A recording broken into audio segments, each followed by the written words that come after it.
tous, on va passer aux questions de Yannick. Bonjour monsieur, j'ai regardé très attentivement et à plusieurs reprises les deux parties de votre vidéo sur YouTube, la mort et l'après-vie.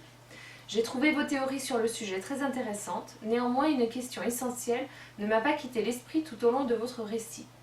Première question, comment pouvez-vous être aussi affirmatif sur ce qu'il se passe après et décrire avec autant de précision et de certitude le parcours de l'âme, alors que personne n'est par définition jamais revenu de cet état pour pouvoir en témoigner. Seconde question. D'autre part, lorsque nos défunts nous honorent de leur présence auprès de nous, le sont-ils également lorsque nous voudrions qu'ils nous laissent tranquilles? Exemple, passage aux toilettes, sexualité, etc. Ces questions sont importantes pour moi, je vous remercie par avance de prendre un peu de temps pour me répondre. Donc je repasse à la première question.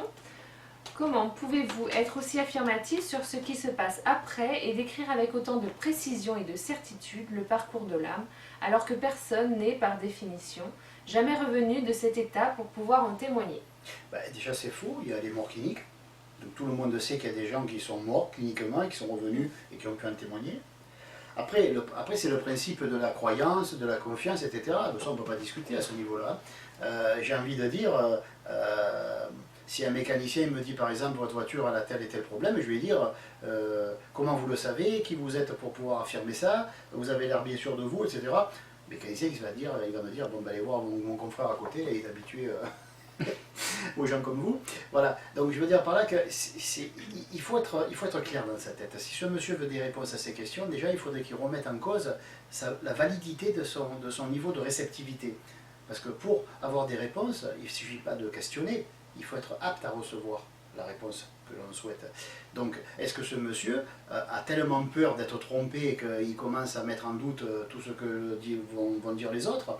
Mais il faut quand même qu'il se rappelle que comme il est celui qui questionne, donc il est celui qui incarne celui qui ne sait pas, et comme il est celui qui ne sait pas, je ne vois pas pourquoi il s'occuperait, il s'inquiéterait de savoir, de connaître la validité et les capacités de la personne qui répond. Il n'en est pas capable. Pour pouvoir dire qu'une personne est un bon pianiste, encore faut-il savoir jouer du piano.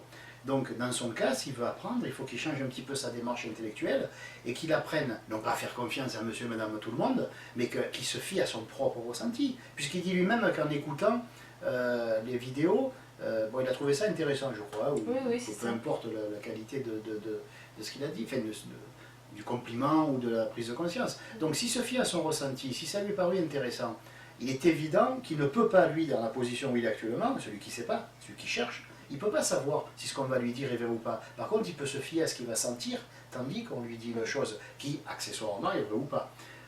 Des fois, comme on dit, il vaut mieux un mensonge qui rassure qu'une vérité qui stresse. Mais là, il n'est pas question de mensonge de vérité, il est question que ceux qui sont capables de vivre certaines choses, un, ils ne peuvent pas le prouver aux autres, et deux, ils n'ont pas à le faire. Parce que si comme si on veut s'emmerder à prouver aux gens qui sont qualifiés, qui c'est qui là, ils vont passer 2 heures pour expliquer une chose de 10 minutes, on va plus s'en sortir. Donc je veux dire par là, je ne le dis pas pour moi, ça ne me dérange pas, ça ne me... je reçois pire comme question, mais on reçoit pire comme question, mais je veux dire par là que ce monsieur, je lui conseille déjà de faire un petit travail sur lui-même et de voir s'il a vraiment envie de faire confiance et d'écouter, ou si chaque fois qu'on lui dira quelque chose, il va demander comment vous le savez, si elle est là, et s'il faudra que la personne lui donne son extrait de bulletin de naissance, son CAP, son diplôme, son doctorat, voilà. On ne va pas s'en sortir et lui non plus. Et l'autre en face va se lasser et il ne va plus répondre à ces questions. Donc voilà, c'est un conseil. Après il fait ce qu'il veut, il en fait exactement ce qu'il veut. La piézo, c'est ça qui est formidable. Si on pouvait le mettre par écrit, ou vous le prenez, vous en inspirez, ou vous en servez le papier toilette, hein, comme je le dis souvent. Comme ça, les choses, il n'y a pas de... J'ai pas le pouvoir de l'imposer, c'est pour ça que justement j'en parle avec autorité. De toute façon, l'autorité elle est mienne et elle ne peut pas sauter sur les autres. Je ne peux rien leur imposer.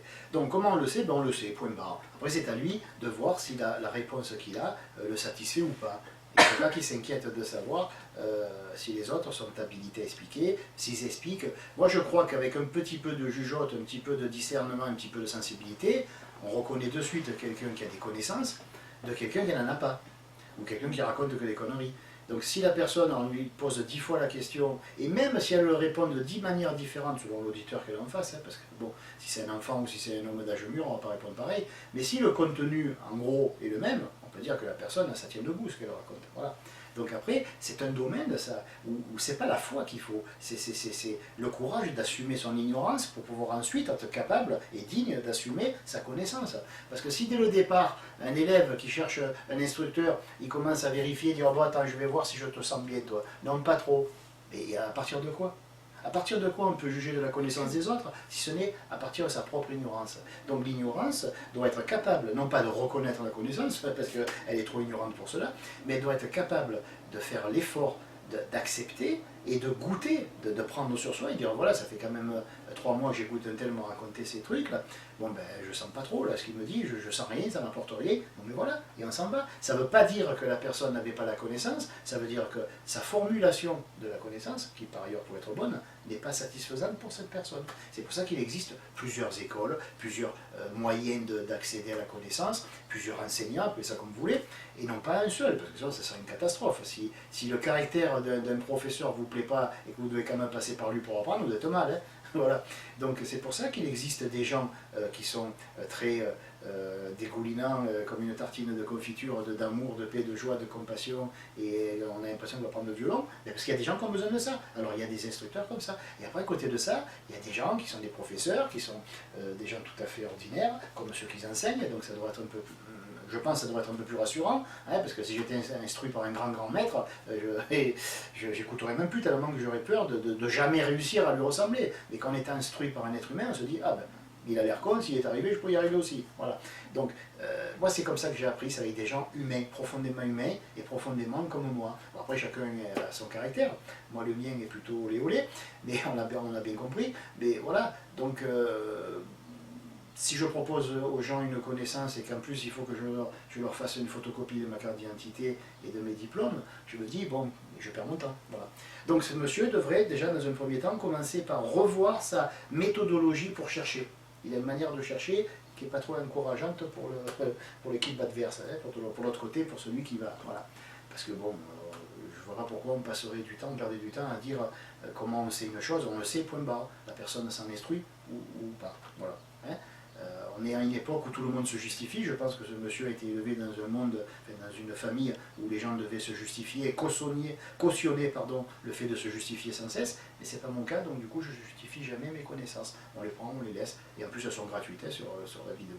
Voilà, donc on le sait parce qu'on le sait. Et qu'il n'y ait pas de preuve, c'est faux. Il y a des gens qui ont fait des morts cliniques. Et il y a des gens, maintenant je peux le dire, qui peuvent accompagner des gens qui meurent. Et qui peuvent aussi, tout en parlant comme moi, d'une manière tout à fait décontractée, à la limite de la politesse, en même temps regarder ce qui se passe dans l'invisible, pourquoi pas? Ça doit exister. Et de toute façon, tant qu'on ne le fait pas, on ne peut pas dire qu'on peut ou pas. Et celui qui le fait, il n'a plus besoin de questionner de comment on peut le savoir, puisqu'il est bien placé pour le savoir. Donc ça, c'est comme tout, c'est comme faire l'amour. On parle de faire l'amour et on fait l'amour. Ce sont deux choses différentes. Voilà. Alors d'autre part, lorsque nos défunts nous honorent de leur présence auprès de nous, le sont-ils également lorsque nous voudrions qu'ils nous laissent tranquilles? Exemple, passage aux toilettes, sexualité, etc. Oui. J'ai envie de dire, est-ce que vous pensez que de l'autre côté, ceux qui meurent, ils deviennent encore plus cons que sur Terre? Plus mal polis, plus mal éduqués, plus mal embouchés, etc. Vous voyez, moi de l'autre côté, je parlerai comme ici, je serai tout aussi mal embouché. Bon. Le caractère, on le conserve de l'autre côté. Il n'y a rien qui s'améliore si on n'a pas amélioré sur Terre et de son vivant dans la chair. Donc, si sur Terre, on est capable de respecter l'intimité des autres, ben, de l'autre côté, on fait pareil. Après, c'est vrai que, bon, peut-être que nous mettons tout un... c'est nous, après tout, qui sommes gênés, c'est nous qui... Moi, à une époque, quand j'avais des contacts, les contacts me suivaient même quand j'allais aux toilettes. Jusqu'au jour où je me suis dit, bon, excusez-moi, là, je vais être obligé un peu forcer, si vous pouvez 2 minutes tourner les yeux. Et après, ça les a fait beaucoup rire, moi aussi, parce qu'ils ne voient pas tout ça, ils ne voient pas les détails. Donc, il n'y a pas besoin de s'inquiéter, à moins d'avoir des super grands maîtres, avec très puissants mentalement et tout, qu'eux, ils nous voient aussi clair que ce qu'on se voit dans la vie de tous les jours, entre nous. Mais sinon, franchement, les êtres de l'invisible, mis à part les grands maîtres, comme tous les pouvoirs, les autres, ils nous voient d'une manière très floue, comme à travers une vitre déformante.